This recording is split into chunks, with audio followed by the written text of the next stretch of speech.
Imagine the stroke of midnight in a frostbitten Georgia chapel, 1868. Candles gutter in the grip of an unseen force. 7 shadows rise, former slaves, their eyes voids of forgotten agony. From throats scarred by chains, erupts a symphony of ancient tongues, twisting like serpents from the book of Acts. Not prayer. Not madness. A divine indictment that freezes blood and awakens sins long buried. What unholy truth clawed its way out that holy night? Stay, if you dare face the reckoning. The air hung heavy that Christmas Eve, thick with the scent of pine boughs wilting under their own weight, mingled with the sharp tang of melting beeswax from candles that lined the warped wooden sills of the First Methodist Chapel in Valdosta, Georgia. It was 1868, a mere 3 years since the Confederacy's surrender at Appomattox had cracked open the shackles of slavery, but the wounds festered like open sores beneath a fragile scab of Reconstruction. The night sky outside was a vast, starless void, pressing down on the town like the hand of an indifferent god, while a bitter wind whispered through the cracks in the chapel's clapboard walls, carrying the faint, acrid bite of distant chimney smoke from homes where families huddled against the cold. Inside, the congregation shifted uneasily on hard oak pews, their woolen coats damp from an earlier drizzle that had turned the dirt roads to slick mud. Breath clouded in the dim light, visible puffs of life in a space that felt suspended between the earthly and the ethereal. Reverend Thaddeus Carver stood at the pulpit, a silhouette etched in flickering gold, his voice a steady rumble like thunder rolling over parched fields. At 42, he was a man forged in the fires of war, his graying temples a testament to the battlefields where he'd knelt amid the groans of dying soldiers, Confederate and Union alike, whispering psalms of redemption into ears deafened by cannon fire. His eyes, kind yet shadowed by the ghosts of Antietam and Gettysburg, scanned the faces before him, widows in black veils, their gazes hollow with loss, farmers with calloused hands clasped in prayer, their backs bent not just from toil but from the weight of defeat, children fidgeting in starched collars, innocent to the simmering hatred that still poisoned the air like arsenic in well water. Carver's sermon wove threads of hope from the Nativity, Mary's weary journey, Joseph's quiet faith, the shepherds' awed angelic hosts proclaiming peace on earth. But beneath his words lurked an undercurrent of plea for reconciliation in a town where the Freedmen's Bureau office on Hill Avenue stood as a resented beacon, its northern agent, Mr. Charles Whitfield, a weary sentinel mediating disputes over land and labor with ink-stained fingers and a revolver hidden in his desk drawer. In the back left corner, shrouded in the chapel's deepest shadows where the candlelight barely reached, sat the 7. They were figures of quiet endurance, their presence a tentative thread in the fabric of this post-war tapestry. Abigail, the eldest at 43, her deep-set eyes like wells of unspoken sorrow, wrapped in a threadbare shawl that smelled of lye soap from her days as a washerwoman. Her hands, gnarled and scarred from decades picking cotton under the lash, rested folded in her lap, veins mapping rivers of resilience. Beside her, Marcus, 38, tall as a live oak with shoulders broad from hauling burdens no man should bear, a jagged scar snaked from temple to jaw, a cruel memento from an overseer's whip for daring to decipher forbidden letters in a stolen Bible. His breath came even, but his jaw clenched subtly, as if biting back words from a language long suppressed. Dina, 26, huddled small and watchful, her soft voice rarely rising above a murmur in her role as a domestic servant in one of Patterson Street's fading mansions, scrubbing floors that once echoed with the footsteps of enslaved feet like her own, cooking meals for children who eyed her with unwitting superiority.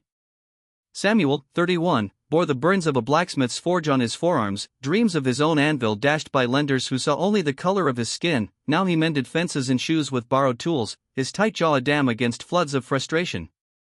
Esther, 22, the youngest woman, her face a mask of haunting beauty marred by eyes that stared into abysses of separation, torn from mother and siblings. In the chaos of Sherman's march, she picked remnant cotton with mechanical grace, her fingers bleeding into the white bowls like offerings to an indifferent harvest god.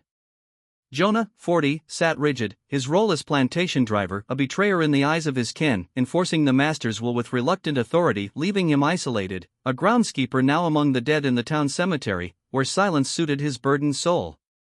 And Cleo, just 19, her quick fingers ablur with needle and thread in dim cabin light, mending garments for pennies, born into bondage and freed into uncertainty, her trembling hands betrayed a spirit still learning the shape of liberty. These 7, all once chattel on the Harrow estate 10 miles south, had been invited by Carver himself, a bold, perhaps foolhardy act of faith in a congregation where whispers of uppity and trouble slithered like serpents in the grass. Several families had stormed out in protest, their cold stares like daggers in the reverend's back, But he persisted, echoing Christ's call to the least of these, believing the church a sanctuary for shattered souls seeking salve. The town of Valdosta itself was a ghost of its antebellum glory, streets lined with grand homes now peeling like shed snakeskin, gardens choked with weeds where azaleas once bloomed in defiant pink. The cotton fields lay fallow under a hard frost, worked by freedmen under contracts that bound them tighter than iron, sharecropping deals that promised freedom but delivered debt, their backs still bent under the same sun that had scorched their ancestors. The railroad depot, once a hive of commerce with whistles piercing the air and crates of goods stacking high, now echoed empty, rust creeping along tracks like veins of decay. Winter's grip was merciless that year, a relentless cold that turned breath to ice and ground to iron, coating trees in crystalline shrouds that cracked underfoot like brittle bones. Wreaths on doors and candles and windows offered feeble cheer, a veneer of normalcy over a community haunted by loss, sons buried in shallow graves, fortunes evaporated like morning mist, reputations tarnished by defeat. Carver had visited each of the 7 that afternoon, as was his pastoral custom, trudging through the mud with small tokens, a loaf of bread warm from the oven, its crust cracking with promise, a jar of fig preserves, sweet and sticky as forgotten joys, a woolen scarf to ward off the chill that seeped into bones like sin into the soul. They received him at their cabin doors, structures of rough-hewn logs chinked with mud, roofs leaking rain like tears from heaven, thanking him with restrained nods, eyes averted as if kindness were a trap they'd learned to evade. No hint of the storm brewing within them, no tremor in their voices to betray the ancient forces stirring.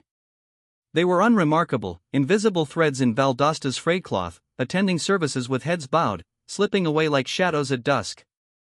As midnight approached, the chapel brimmed with life, pews creaking under the weight of bundled families, the stove in the corner hissing faintly as it battled the invading cold.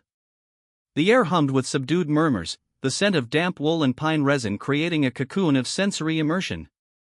Carver's voice rose and fell like waves on a troubled sea, invoking the biblical shepherds, lowly outcasts to whom angels first sang of glory, drawing parallels to the overlooked, the oppressed, in a subtle nod to the 7 in the rear.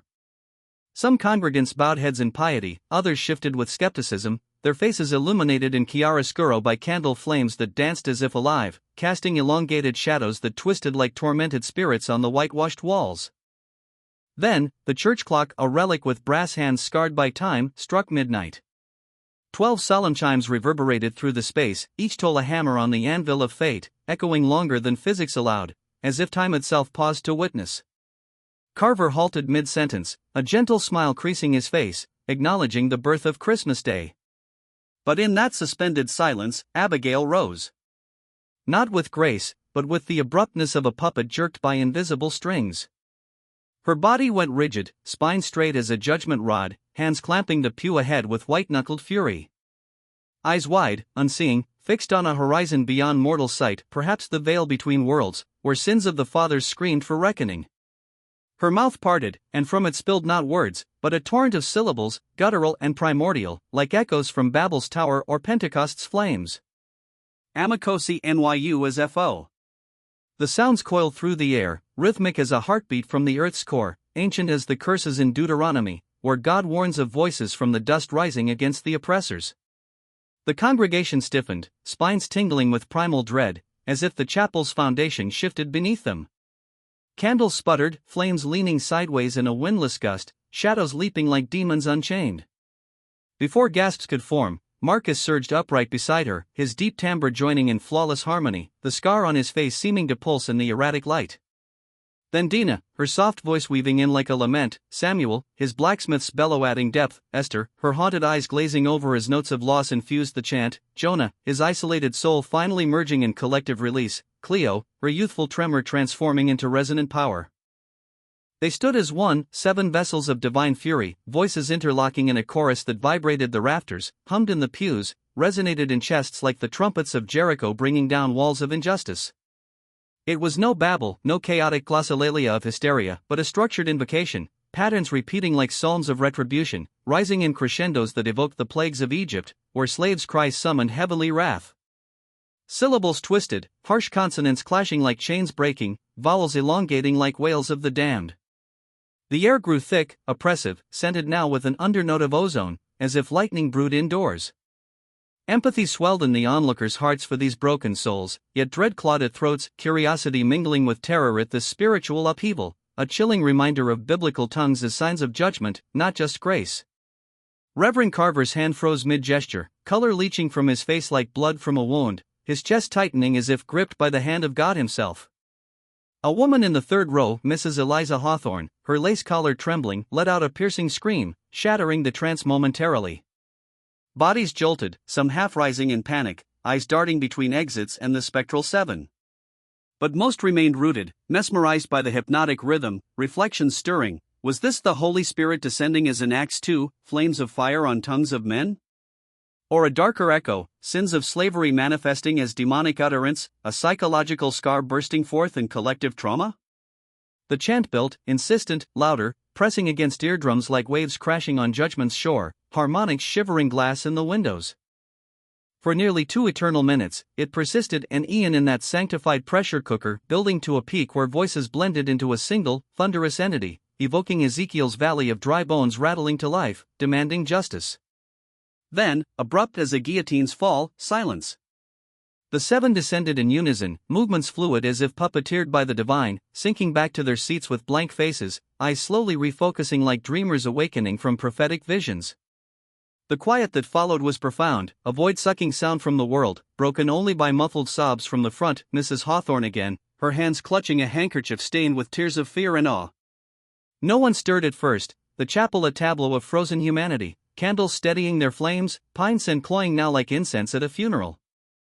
Then chaos erupted, a second scream, louder, primal, and the floodgates opened. Congregants surged toward the double doors, coats flapping like raven wings, boots thudding on floorboards worn smooth by generations of feet.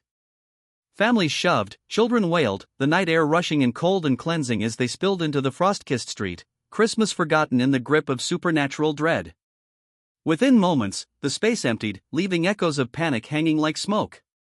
Only a cadre remained, Carver at the pulpit, hands quaking on the Bible's leather cover, his faith tested as Jobs, Dr. Horace Langford, the silver-haired physician of 50, his rational mind reeling yet compelled by scientific curiosity, spectacles slipping down his nose, Mr. Edmund Tate, the meticulous town clerk in his 30s, notebook already open, pen poised to document the inexplicable. Mr. Silas Brennan, the stern deacon of 60, war veteran with a gaze like forged steel, his composure cracked but unyielding. And the seven, serene in their pew, breaths even, as if the outburst had purged some inner tempest, leaving them vessels emptied of wrath or perhaps filled with a haunting peace. Dr. Langford approached first, steps measured, cane tapping softly on the floor like a metronome of inquiry. His coat smelled of pipe tobacco and laudanum, a man of medicine who'd dissected cadavers in search of soul secrets, now facing a mystery that mocked his scalpels. Abigail, he murmured, voice steady despite the tremor in his fingers, reaching out to touch her shoulders, skin warm, pulse steady, yet her eyes held depths like the Red Sea parted, revealing paths to forbidden knowledge. The others watched, the chapel's air still humming faintly, as if the tongues lingered in whispers only the spiritually attuned could hear. What had been unleashed? Not mere hysteria, for the synchronization defied psychology's grasp. Freud's theories, nascent then, would later whisper of repressed traumas erupting, but here it felt biblical, a modern Pentecost laced with retribution for the sins of Pharaoh's kin. The seven's pasts, stripped of names, families, dignity under the Harrow estate's yoke, whips cracking like thunder, auctions where humans were bartered like cattle, nights of violation echoing cries to a silent heaven, now found voice in enigma. Was it divine justice, tongues as swords from Isaiah, piercing the hearts of the guilty? Or a psychological rupture, collective guilt manifesting in glossolalia, a term not yet coined but fitting this spiritual chill? Carver slumped against the pulpit, whispering a prayer from Psalms, "Out of the depths I cry to you, O Lord." His naive dream of inclusion now a crucible, reputations teetering like the chapel's steeple in a storm. Tate scribbled furiously, ink blotching pages that would become triplicate accounts, minister, clerk, physician, all converging on the inexplicable, their words a tether to reality amid the surreal. Brennan crossed his arms, scarred from Gettysburg's bayonets, muttering of witchcraft or worse, his Puritan roots evoking Salem's shadows. Outside, the town stirred awake, lanterns flickering in windows like accusatory eyes, whispers spreading like wildfire through the frost, the Negroes, speaking devil's words, on Christmas, no less. Valdosta, already fractured by war's aftermath, freedmen's schools torched by night riders, contracts disputed in courts biased as scales weighted with lead, now faced division deeper, a schism between those seeing miracle and those fearing curse. The seven sat unmoving, auras of quiet dignity enveloping them, as if the event had baptized them in fire, redeeming lost voices in a language of the soul. This was no possession tale, no simplistic miracle yarn. It was the past's refusal to die, trauma's echo and spiritual timbre, a haunting legacy where guilt and grace intertwine like thorns in a crown. Divine retribution? Psychological catharsis? Or something older, buried in the soil soaked with slaves' blood, rising on a holy night to demand remembrance? The mystery gnawed, curiosity a hook in the heart, dread a shadow lengthening with each unanswered syllable. What ancient indictment had they uttered? What sins of the South did it expose, raw and bleeding? In that candlelit aftermath, something irreversible shifted, a town's fragile peace cracked, reputations poised to shatter, a legacy of spiritual chill that would echo through generations, whispering of justice deferred but never denied.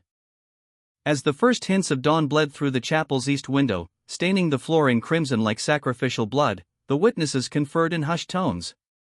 Langford examined each of the 7, pupils normal, no fever, no signs of epilepsy or opium haze, yet their calm unnerved him, as if they'd glimpsed the throne room of heaven or the gates of Sheol.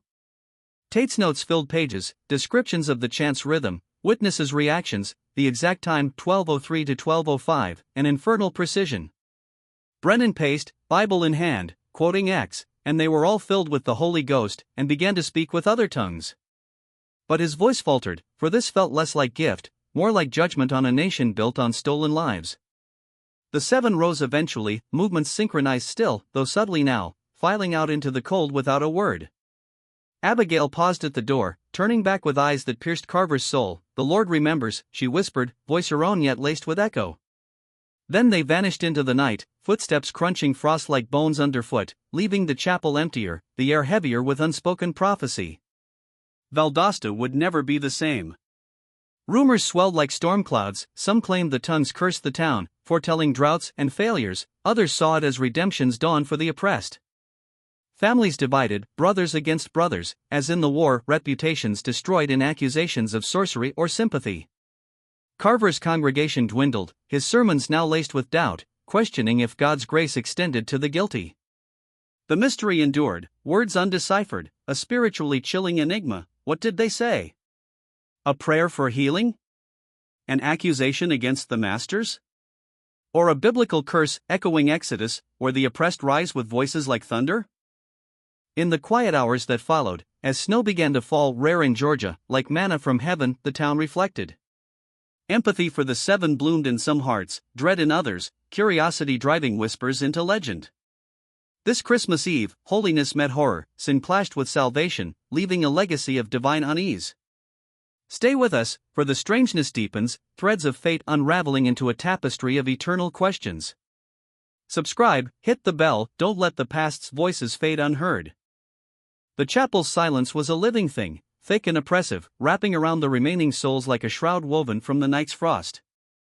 Wax dripped slowly from the candles, pooling on the sills in congealed tears, their flames now steady but casting elongated shadows that clawed across the floorboards, scarred by generations of kneeling penitents.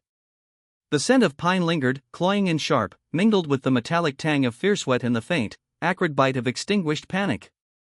Reverend Thaddeus Carver stood frozen at the pulpit, his Bible clutched like a talisman, knuckles white as the linen altar cloth. His breath came in shallow rasps, visible in the lingering cold that seemed to seep from the walls themselves, as if the building had absorbed the chill of the supernatural outburst. Dr. Horace Langford, ever the man of empirical calm, moved first, his silver hair catching the light like a halo of reason amid chaos. He approached Abigail with the caution of one dissecting an enigma, his cane tapping softly on the oak planks, each step echoing like a heartbeat in the void.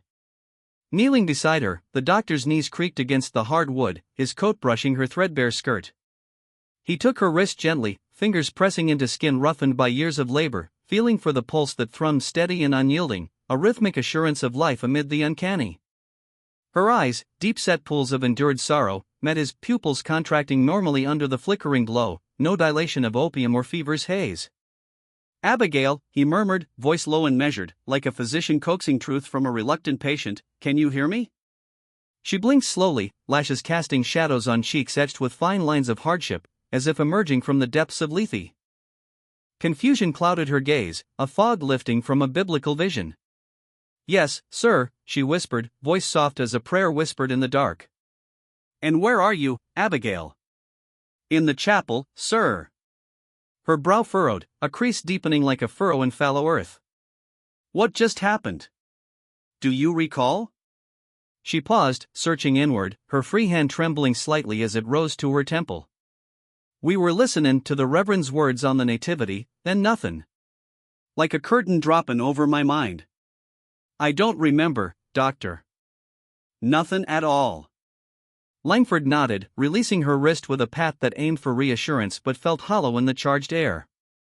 He moved methodically to Marcus, whose broad frame sat rigid, the scar on his face a livid reminder of mortal cruelties, pulsing faintly in the candlelight.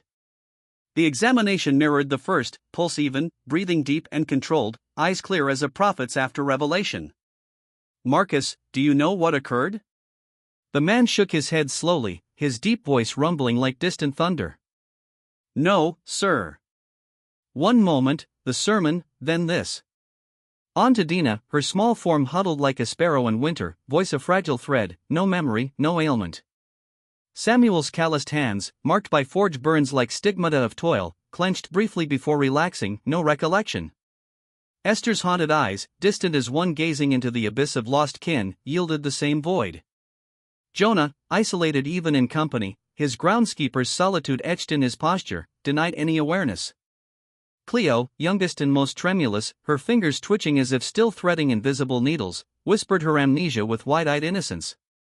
None bore signs of deception, no flushed cheeks of feigned ignorance, no erratic heartbeats of guilt. Their bodies were temples undisturbed, yet something ethereal had passed through, leaving no trace but the spiritual shiver in the observers' spines. Edmund Tate, the town clerk, had remained seated through it all, his notebook a shield against the inexplicable. His pen scratched furiously across the pages, ink blotting slightly in his haste, capturing phonetic ghosts of the chant, MKOSANYU as FO, repeated in clusters, rhythms syncing like the Psalms of David or the incantations of ancient Levites. Patterns emerged in his scrawled, triplets of syllables building to quartets, variations like verses in a hymn of retribution, structured as if composed by a divine hand scripting judgment on scrolls of human flesh. Silas Brennan, the deacon, loomed by the door like a sentinel from Revelation, arms crossed over his war-scarred chest, face a mask of stoic granite. He'd witnessed horrors at Shiloh, limbs shattered by grapeshot, men crying for mothers in the mud, but this defied his battlefield theology. No cannons roar, no bayonets gleam, just voices rising like the dead from Ezekiel's valley, demanding reckoning for sins buried in southern soil. Reverend Carver finally descended the pulpit steps, each one creaking like the groan of a soul in purgatory. His voice, hoarse from unspoken prayers, broke the hush.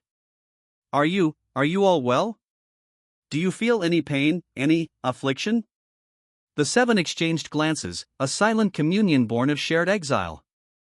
Abigail spoke for them, her whisper carrying the weight of collective bewilderment.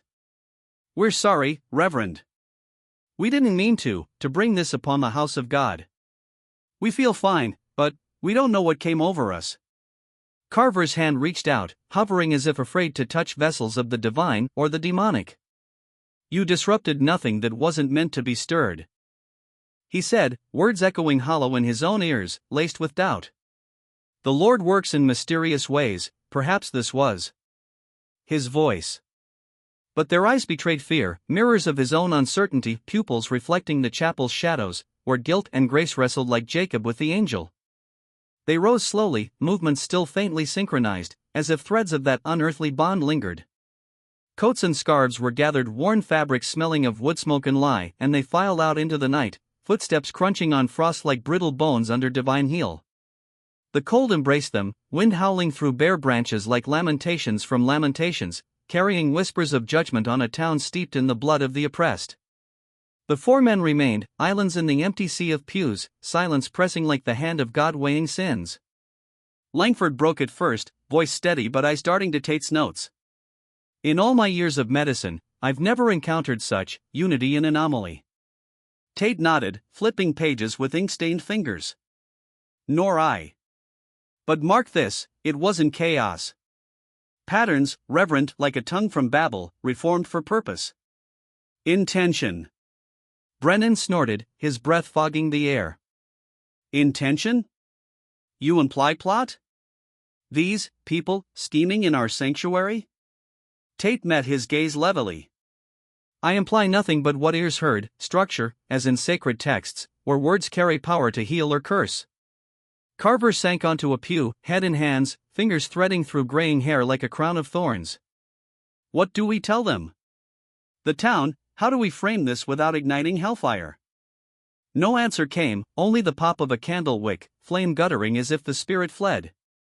By dawn's reluctant light gray and diffused through iced windows, staining the chapel floor like spilled ash, the tale had escaped, spreading through Valdosta like locusts from Exodus.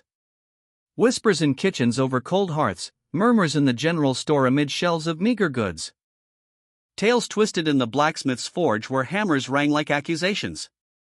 Mrs. Adelaide Hutchins, a widow with lace cap askew, breathlessly recounted to neighbors on Patterson Street, eyes rolling white as the possessed in Mark's Gospel, voices layering into a demonic choir, air turning frigid as Gehinnom's breath.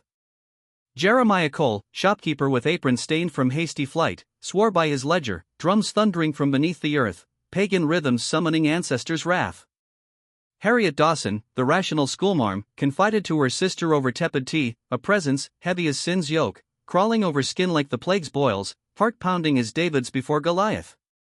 By noon on Christmas Day, the sun a pale orb mocking the holy birth, half the town whispered of demonic infestation, curses for slavery's chains, war's carnage, a biblical reckoning where the lowly rose as prophets of doom. Hysteria bloomed like thorns in a garden of fear, stories embellished with each retelling, shadows lengthening unnaturally, candles snuffing in unison, a sulphurous scent heralding infernal gates.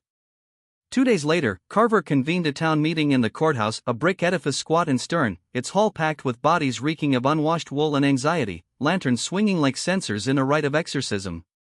He stood at the front, voice frayed from sleepless vigils, eyes ringed dark as Judas' betrayal.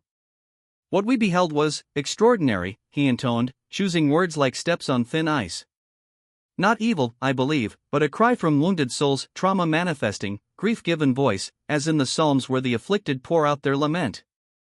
The crowd stirred, murmurs rising like a storm's prelude. Thomas Ridley, farmer with soil-crusted boots and grief-hardened eyes for lost sons, bellowed from the rear, "Remove them. They're a blight, an affront to our Christian peace." Beatrice Harmon, veil shadowing her widow's pallor, demanded priestly intervention, "Examine them for possession, cast out the demons as Christ did the legion." Nathaniel Cross, merchant plump from wartime profiteering, called for quarantine, "Lock them away, lest their curse spread like leprosy in Leviticus." Langford rose next, his physician's authority a bomb amid frenzy. "I examined them forthwith," he declared, voice cutting through the din like a scalpel.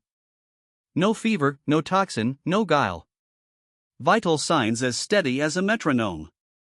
This smacks of hysteria collective, born of post-war strain, minds fracturing under invisible lashes. Yet doubt shadowed his words. He'd seen battlefield breakdowns, solitary screams of the shattered, not this orchestral unity, evoking axe tongues of fire or Corinth's glossolalia, gifts turned to judgments. Tate followed, notebook in hand like Moses' tablets, reading clinically, syllables in triads amiko, repeating with variance, rhythm unerring. Unison flawless, as if one spirit spoke through 7 vessels. Not babble, but language structured, intentional. The hall erupted, voices clashing like swords in spiritual warfare, witchcraft. Curse on our sins. Expel them. Fear alchemized to rage, empathy drowned in dread's flood. Carver pleaded for order, invoking Christ's mercy on the outcast, but the tide turned irreversible. No arrests followed, no statute forbade divine utterance, but ostracism descended like manna turned to wormwood. Employers barred doors, Abigail's laundry baskets returned empty, clients whispering of tainted linens. Marcus arrived at the depot to silence and turned backs, his labor deemed cursed. Dina was dismissed from her Patterson Street post, children eyeing her as a harbinger of doom. Samuel's odd jobs vanished, tools gathering dust like relics of a forsaken trade. Esther's fields lay untouched by her hands, cotton bolls mocking her exile. Jonah's cemetery grounds grew wild, the dead seemingly preferring neglect to his touch. Cleo's needlework clients fled, threads of livelihood snapping like brittle. Faith. Within a week, destitution gripped them, cabins drafty as tombs, pantries bare as the widow's cruse before Elijah's miracle. They survived on scraps, charity from fellow freedmen who knew the sting of baseless blame, sharing bread like the early church in Acts, bonds forged in shared tribulation. Carver intervened, trudging muddy paths with baskets of sustenance, his pastoral heart bleeding for the afflicted. He beseeched congregants in parlors dim with suspicion, "Remember the Good Samaritan, the leper healed, compassion, not cruelty, is our calling." But ears deafened by fear, his flock thinned like wheat in famine. Donations dwindled to copper coins, anonymous missives arrived, threats scrawled in venomous ink, disappointments couched in pious rebuke. His standing teetered, a shepherd risking the fold for lost sheep, yet he persisted, haunted by the chapel's echo, faces blank as claypots filled with holy fire, voices a clarion of unspoken sins. Obsession took root in Carver's soul, sleep fleeing like Jonah from Nineveh. Nights in his sparse rectory, bedroom walls closing in like a confessional booth, he replayed the event, midnight chimes as Gabriel's trumpet, rising figures as apostles at Pentecost, chant as tongues interpreting divine wrath. He investigated stealthily, a seeker after truth's hidden manna. First, the seven themselves, visited in their hovels where wind whistled through chinks like spirits mourning. Food and blankets proffered as olive branches, questions gentle as Christ's to the Samaritan woman. Reluctance yielded slowly, trust earned through persistence, assurances of non-judgment. Stories emerged, shadows from a shared past, all bound to the Harrow estate in war's waning days, witnesses to Nathaniel Hargrove's demise in December 1864. Hargrove loomed in memory as a pharaoh of cruelty towering over 6 feet, beard thick as thornbush, eyes gray steel piercing souls like Herod's gaze on innocence. Inherited domain in 1850, ruled with fierce scepter, silent menace cowing quarters, punishments swift as lightning from Sinai. But as Sherman's shadow lengthened, paranoia festered, pistol ever at hip, guards posted like watchmen on Babylon's walls, interrogations random as plagues. December 20, 1864, barn gathering, over 30 souls herded like cattle to slaughter. Elijah, elder revered as Moses among them, executed in cold spectacle, shot for whispered defiance, body crumpling like a felled cedar of Lebanon. The seven watched, blood-soaking straw, cries stifled under threat, trauma etching souls like commandments on stone. Was this the seed of the chant? Buried guilt sprouting on Christmas Eve, a spiritual catharsis or divine indictment, echoing Isaiah's woes on the oppressor? Carver delved deeper, poring over ledgers in the Freedmen's Bureau, whispers from survivors painting Hargrove's end, found dead days later, throat slit in his manor, no culprit named amid chaos. Rumors of slave retribution, but evidence vanished like manna at dawn. The Reverend pondered, possession by vengeful spirits, or psychological rupture, sins manifesting as biblical tongues? Themes of redemption swirled, could this be grace for the oppressed, judgment on the guilty? The town simmered, divisions deepening like chasms in the earth, reputations crumbling as sandcastles before the tide. Ostracism's cruelty mirrored Pharaoh's hardening heart, exile a modern wandering in wilderness. Yet in the seven's eyes, Carver glimpsed resilience, sparks of faith unquenched, a haunting legacy where divine justice whispered through human frailty. As winter's grip tightened, frost-etching windows like scriptural etchings, Carver's quest intensified. He consulted dusty tomes in his study, Bibles annotated with marginalia, accounts of glossolalia from early church fathers, psychological treatises smuggled from northern presses hinting at mass hysteria as soul's rebellion. Visits to the seven revealed fragments, dreams shared of Elijah's voice in the wind, syllables echoing in sleep like prophecies half remembered. Abigail confessed visions of chains breaking, Marcus of scars burning anew with holy fire. Spiritual chill pervaded, was this retribution's echo, sins of fathers visited upon children as in Exodus? Or redemption's dawn, the lowly exalted as in Mary's Magnificat? The mystery deepened, curiosity a thorn in the mind, dread a shadow on the heart. Valdosta fractured, families sundered by suspicion, commerce halted by whispers of curse.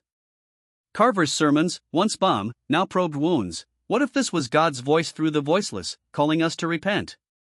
Congregants fled, leaving echoes in empty pews. Yet hope flickered, faint as candle in gale, perhaps understanding would bridge the abyss, turning judgment to mercy. This tale grips the soul, refusing release. If mysteries of faith and forgotten sins captivate you, like and subscribe, your engagement resurrects these buried truths. Stay tuned, the enigma unravels further into realms of the inexplicable. The barn loomed like a sepulchre under the December moon of 1864, its weathered timbers creaking in the chill wind that swept across the Harrow estate, 10 miles south of Valdosta, Georgia. Straw scattered across the dirt floor absorbed the faint light from lanterns hung on rusted hooks, casting jagged shadows that danced like tormented spirits on the walls scarred by years of whips and chains. The air was thick with the metallic tang of fierce sweat, mingled with the earthy musk of hay and the acrid bite of gunpowder residue lingering from overseers' drills. Over 30 souls huddled in a semicircle, their breaths shallow and synchronized in dread, bodies pressed close for illusory warmth against the winter's bite that seeped through cracks like accusatory fingers from the grave. Elijah stood at the center, a pillar of quiet defiance at 63, his frame bent but unbroken by decades under the yoke, skin etched with scars like ancient runes, eyes deep-set and luminous with an inner fire that no lash could extinguish. Born into bondage on this very soil, he had become the unspoken patriarch, a beacon of solace where others turned for whispered wisdom, for hymns hummed in the dead of night, for sparks of hope that flickered like embers in a dying fire. Nathaniel Hargrove towered before him, a colossus of cruelty at over 6 feet, his thick beard framing a face flushed with rage, gray eyes cold as forged iron piercing through the dim glow. Flanked by 2 overseers, burly men with calloused hands gripping rifles like talismans, Hargrove's presence alone commanded silence, his voice rarely raised, for terror needed no volume. But that night, fury boiled over. He'd stormed Elijah's cabin hours earlier, boots thudding on splintered floors. Lanterns swinging wildly to reveal the elder kneeling in prayer, hands clasped like Moses before the burning bush, lips moving in silent invocation. Witchcraft! Hargrove had bellowed, paranoia twisting his features into a mask of demonic suspicion. Cursing me, are you? Conspiring with your heathen gods to topple your betters? Elijah's calm denial, just prayin', massa.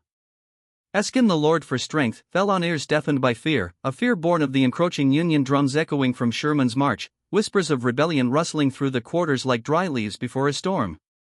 Dragged by the collar through the mud-slick paths, Elijah now knelt in the barn's center, dirt grinding into his knees, surrounded by kin whose faces mirrored his own quiet resolve mingled with terror.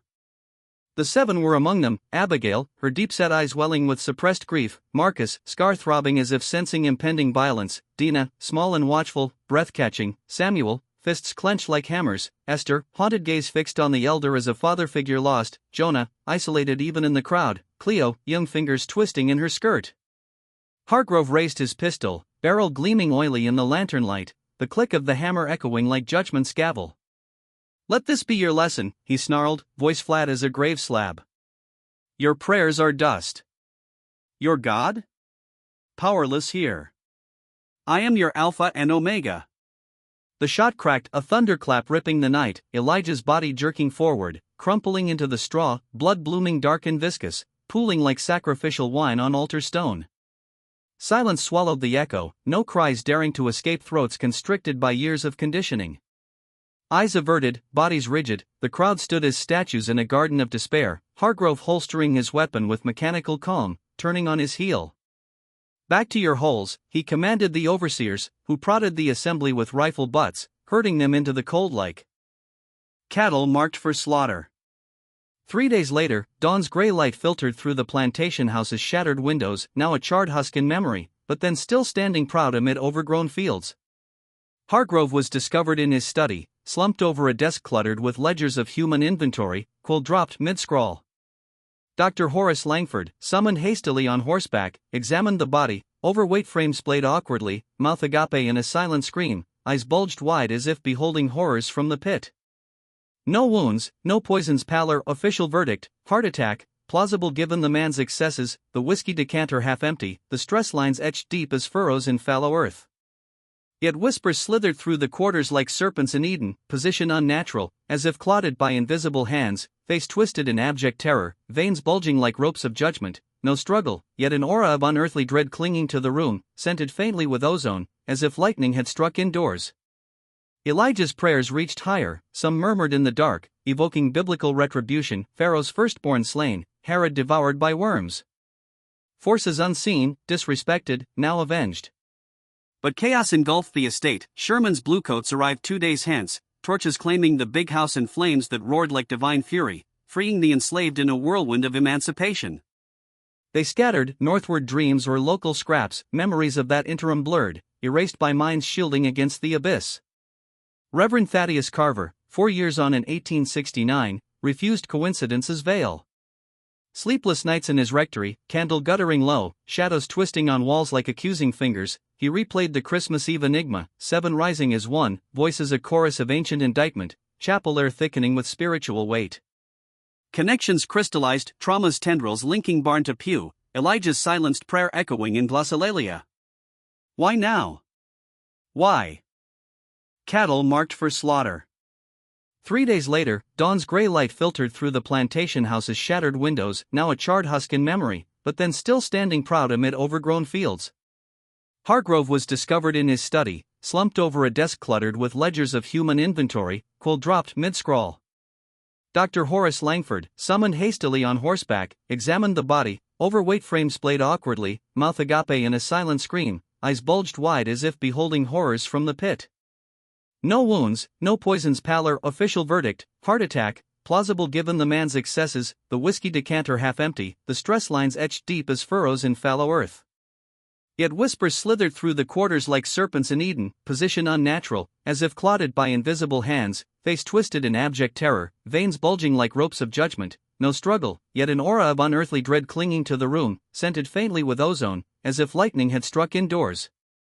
Elijah's prayers reached higher, some murmured in the dark, evoking biblical retribution, Pharaoh's firstborn slain, Herod devoured by worms. Forces unseen, disrespected, now avenged. But chaos engulfed the estate. Sherman's bluecoats arrived 2 days hence, torches claiming the big house in flames that roared like divine fury, freeing the enslaved in a whirlwind of emancipation. They scattered, northward dreams or local scraps, memories of that interim blurred, erased by minds shielding against the abyss. Reverend Thaddeus Carver, 4 years on in 1869, refused coincidence's veil. Sleepless nights in his rectory, candle guttering low, shadows twisting on walls like accusing fingers, he replayed the Christmas Eve enigma, 7 rising as 1, voices a chorus of ancient indictment, chapel air thickening with spiritual weight. Connections crystallized, trauma's tendrils linking barn to pew, Elijah's silenced prayer echoing in glossolalia. Why now? Why? Midnight's holy hour? He pressed the 7 in their drafty cabins, hearts flickering feeble against winter's siege, blankets thin as faith tested. Were you there when Hargrove fell? Saw anything, felt the air shift? Uniform amnesia, execution's horror vivid, blood's copper scent, body's thud, but the days between? Void, as if God himself redacted the ledger, protecting fragile souls from revelation's blaze. Undeterred, Carver saddled a borrowed horse, riding south on a late January afternoon, sky-leaden with unshed rain, promising deluge like Noah's flood. The rutted road wound through pine forests whispering secrets, abandoned fields choked with weeds like unrepented sins reclaiming the land. The plantation ruins emerged spectral, house a blackened skeleton, walls crumbling like Jericho's under trumpet blast, floors rotted to mush underfoot. The barn endured, defiant roof sagging like a burdened conscience, doors askew on hinges screaming rust. Quarters vanished, reclaimed by voracious undergrowth, timbers pilfered for survival's sake. Dismounting, Carver walked the grounds, boots crunching frost-crusted earth, air heavy with phantom echoes, lashes cracking, chains rattling, prayers stifled. The place pulsed with memory's haunt, not poltergeists but the spiritual residue of suffering, souls imprinted on soil soaked in sweat and blood, a biblical ground crying out like Abel's. Into the study's remnants he ventured, stepping over beams charred black as hell's gates, rubble shifting underfoot like unstable faith. Sifting debris, shattered inkwells, singed ledgers, despair crept in, until, a leather-bound journal, scorched edges curling like forbidden scrolls, wedged under a fallen timber. Hargrove's hand, erratic scrawl betraying madness, rants of betrayal, slaves as sorcerers weaving curses in moonlit rites. December 19, 1864, they think I don't know. Hear them? Every night, gathering in heathen tongue the old man taught. Elijah leads, cursing me. Tomorrow, I end his powerless babble. Carver's hands trembled, journal tucked into coat like contraband scripture. Back in Valdosta, horse lathered, mind aflame, he confronted the 7 that eve. The old man who? Silence stretched, faces guarded as temple veils. Abigail yielded, Kofi, whisper fragile as papyrus. Boy from the ship, oldest among us. Remembered homeland, stories, songs, words like lifelines. Taught not curses, but remembrance, holding our souls intact. Kofi's fate, worked to death 2 weeks prior, Fields merciless under Hargrove's edict, old bones collapsing in sun-scorched furrows, breath failing amid Cotton's white mockery. Elijah inherited the mantle, leading prayers in fragments of that tongue, resistance's sacrament, untouchable by master's grasp. Hargrove's execution? Attempt to snuff that flame, silenced defiance's echo. Yet on Christmas Eve, it reignited. What words that night? Carver pressed. Abigail's eyes gleamed with grief's depth, we recall no speaking. But perhaps, finishing Elijah's prayer. The one cut short by Lead. Dr. Langford pursued reason's path, his study lined with medical tomes yellowed as ancient parchments, lamp casting clinical light on notes transcribed from Tate's phonetic ghosts. Glossolalia researched, letters to Atlanta, Charleston, Richmond, colleagues recounting hysteria's fits, epilepsy's spasms, religious ecstasies where tongues flowed as Pentecostal fire. Yet none matched, individual chaos versus collective symphony, spontaneous versus structured as liturgy. To Dr. Alastair Finch, Virginia linguist, he dispatched details, syllables dance, unison's precision. Response curt, recordings? None, shock's grip loosened memory's hold. Tate's notes copied, sent north. Finch's reply, weeks later, no known dialect, yet patterns scream language, clusters repeating like incantations. Taught, intentional. Chill gripped Langford, who taught obscurity. Shared with Carver in the Reverend study, fireplace crackling like Gehenna's flames, journal pages spread like prophetic leaves, they wove the tapestry, Kofi, Elijah, prayers as rebellion's code. Why now? Langford pondered. Carver, trauma burrows, awaits release. Christmas Eve, nativity's hope, shepherd's lowliness, triggered catharsis, expressing the inexpressible. Langford nodded, recalling war's phantoms, soldiers flinching at shadows, screaming in sleep, wounds invisible yet festering. But this? Collective, as if souls fused in spiritual forge. Journals December 22, Hargrove's insomnia, echoes tormenting, Elijah's gaze certain in death, victory in defeat. Haunted, Carver mused. 7 carry not just scars, but Plantation's chorus, Elijah's, Kofi's, all silenced voices. Synchronization unexplained, they summoned Finch south. Early February, train's whistle pierced Valdosta's fog, Finch alighting, 50s, lanky as a prophet, eyes piercing blue as judgment's sky, satchel brimming with tomes, phonograph for capturing echoes. Depot meeting, then Carver's home evening discourse over pipe smoke curling like incense, findings dissected like sacred texts. Skepticism etched Finch's brow, religious fervor? Mass delusion? Yet intrigue sparked, interviews planned, the 7 as living artifacts of linguistic mystery. The town simmered, ostracism's noose tightening, 7 as pariahs, shadows in streets where eyes averted like from lepers. Carver's pleas for mercy echoed hollow in dwindling pews, reputation fraying like altar cloth. Langford's rationality clashed with whispers of curse, patience eyeing him warily. Finch's arrival stirred the pot, outsider probing wounds, phonograph a devil's tool. Interviews in cabins dim with tallow light, 7 recounting fragments, voices low as confessional murmurs. Finch transcribed, machine whirring attempts to recreate syllables met blank stares, amnesia unyielding. Yet patterns emerged, African roots twisted, perhaps Akan or Yoruba echoes via Kofi, prayers morphed into invocation of justice, divine retribution for Hargrove's hubris. Spiritual undertones deepened, was this Babel reversed, tongues uniting the oppressed? Or demonic mimicry, sin's backlash? Themes of redemption wove through guilt's legacy, justice deferred exploding like Job's restoration laced with thunder. Curiosity gnawed, dread coiled, what if the chant cursed not just Hargrove, but Valdosta's unrepented soul? Finch pondered, notebook filling with hypotheses, psychological imprint, cultural memory surfacing in trance, biblical parallel to Acts outpouring. Yet uncertainty lingered, a chilling void where answers should reside. As rain lashed windows like tears from heaven, the trio conferred, release or reckoning? The 7's calm unnerved eyes holding depths of ancient wisdom, as if vessels for spirits unbroken. Legacy haunted, trauma's voice refusing burial, divine justice whispering through human frailty. The mystery pulsed, empathy swelling for the afflicted, reflection stirring on slavery's sins. Stay immersed, the enigma spirals deeper into Revelation's heart. This narrative clutches the spirit, demanding witness. If echoes of buried truths and spiritual chills compel you, like, subscribe, fuel the uncovering of history's veiled cries. The strangeness escalates, don't drift away.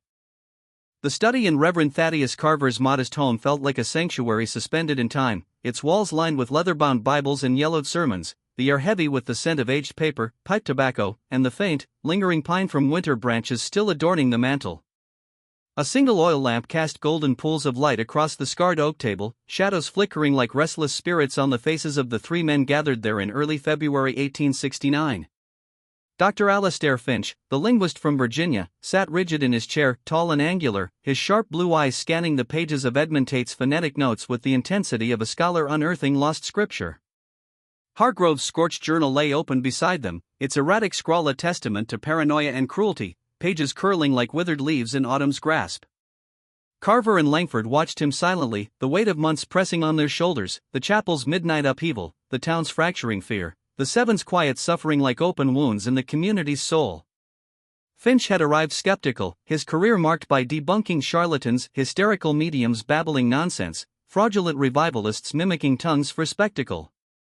Extraordinary claims require extraordinary evidence, he'd murmured upon arrival, his voice clipped with academic detachment. But as he pored over the evidence, Tate's meticulous clusters of syllables, Hargrove's admissions of overheard heathen tongues, Carver's vivid recounting of synchronized voices vibrating the chapel's very rafters, Langford's clinical observations of normal vitals amid the uncanny doubt, cracked like ice under spring's thaw. His fingers traced the phonetic approximations, lips moving silently as he tested rhythms against known dialects. Finally, he leaned back, spectacles glinting in the lamplight, awe softening his austere features. This is no fraud," he said, voice hushed as if in cathedral reverence. "Nor mere hysteria. If your accounts hold, and they align too precisely to doubt, this could be a linguistic miracle. A tongue preserved orally through the horrors of the Middle Passage in bondage, hidden in plain sight from oppressors. Passed generation to generation like sacred fire. Remarkable. Profound." The interviews began the next morning, conducted in the dim warmth of Carver's parlor where the Seven's drafty cabins on Valdosta's fringes, structures of rough logs where wind whispered through chinks like ancestral sighs, hearths flickering feeble light on faces etched by endurance. Finch approached each alone, his leather satchel brimming with notebooks and a portable phonograph, its brass horn gleaming like a relic from a more enlightened age. The seven were guarded at first, eyes averted like those long conditioned to scrutiny's lash. Strangers meant danger, questions could ensnare. But Finch's demeanor disarmed, patient pauses, respectful nods, assurances whispered like confessions. "I seek only understanding, not judgment. Your stories are treasures, not threats." Slowly, barriers crumbled, memories surfacing like bubbles from deep waters, painful yet cathartic. Abigail spoke first, her scarred hands folded in her lap, voice soft as Lysophan linen. She recalled Kofi in the quarter's twilight, his ancient frame hunched yet dignified, teaching songs under moon's veiled gaze, melodies lilting like distant rivers, words rolling foreign yet comforting, his eyes closing as if transported across seas to a homeland of gold and green. "He'd sing of home, of ancestors watching," she murmured, tears glistening. "Made us feel connected." Marcus, his scar a livid map in the firelight, remembered stories, Kofi's tales of villages alive with drums, families unbroken, a life ripped away by chains, grief threading his voice like smoke, longing a palpable ache that bound listeners in shared sorrow. Dina, watchful and small, whispered of phrases, greetings like Aquaba, blessings invoking protection, practiced in nocturnal secrecy, treasures hoarded against erasure's thief. "Words that were ours alone," she said, "when everything else was stolen." Samuel's deep rumble evoked Kofi's insistence, "Remember. Pass it on. As long as the tongue lives, so do we." A defiance veiled in faith, echoing biblical mandates to teach children the ways of the Lord. Esther, haunted eyes distant, recalled Elijah's succession after Kofi's collapse in sun-blasted fields, the elder leading clandestine prayers, words weaving comfort like a bomb on whipped backs, forging unity in something larger, a spiritual lineage unbroken by iron. Jonah, isolated soul, spoke of discovery's terror, Hargrove's rage like thunder, quarters gripped by surveillance's chill, every whisper a potential death sentence. Cleo, youngest, memories blurred by trauma's fog, clung to fragments, gunshots crack like heaven-rending, Elijah's body pooling blood under lantern glare, silence suffocating as divine abandonment. Finch transcribed feverishly, probing gently, any words lingering? Syllables surfacing in dreams? Fragments emerged, pieced like shattered pottery into patterns. He identified roots in West African soils, likely Akan from the Gold Coast, now Ghana, with creolized twists born of survival, variations from isolation, memories erosion, fusion with forbidden English hymns. A living relic, he marveled privately, defying Plantation's cultural genocide. The culmination came on a mid-February afternoon, sky iron-gray with impending snow rare in Georgia, like manna signaling providence. The seven gathered in Carver's study, tension thick as incense, windows frosted like veils over revelation. Finch adjusted the phonograph meticulously, wax cylinder primed, horn angled to capture ethereal timbre. Carver and Langford observed from corners, breaths held like penitents at Eucharist.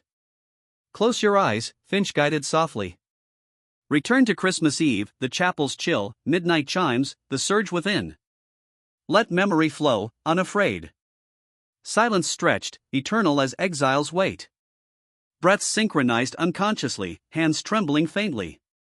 Then Abigail stirred, lips parting, a whisper, hesitant as dawn's first light. Amakosi Niam as Fo. Rhythm emerged, guttural yet melodic, ancient as Earth's core. One by one, others joined, Marcus's depth anchoring, Dina's softness weaving, Samuel's resonance building, Esther's lament infusing, Jonah's isolation merging, Cleo's youth uplifting. Voices interlaced in harmonics that hummed through bones, not chapel's thunder but intimate invocation, vibrating the room's air with spiritual electricity. Candles, if lit, would have danced, instead, the lamp flame quivered as if bowing. For nearly a minute, the prayer flowed of structured verses repeating with variation, a liturgy of remembrance. Then fade, voices trailing like echoes in valleys, silence descending profound as post-resurrection tomb. Eyes opened, exhaustion etching faces, drained yet luminous, as if souls purged burdens long carried.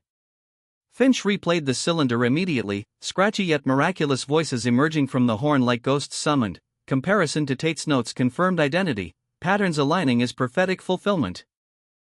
His translation unfolded slowly, voice trembling with scholarly reverence, fragmentary, yes, generations erode precision, but structure reveals plea to ancestors. Amakosi echoes Nkosi or Amakosi, chiefs of the spirit realm. Niam, supreme deity in Akan cosmology, the eternal one. As Fo gratitude's form, perhaps ASE twisted by time. Together, ancestors, divine spirit, we give thanks. Remember us. We are not lost. We persist. We are here. Tears pricked Carver's eyes, biblical parallels flooding, Psalm 77's cry from depths, Mary's Magnificat exalting the lowly. Langford nodded thoughtfully, science yielding to human profundity. Among the seven, glances exchanged, recognition blooming like faith's mustard seed, relief washing as baptismal waters, completion sealing wounds.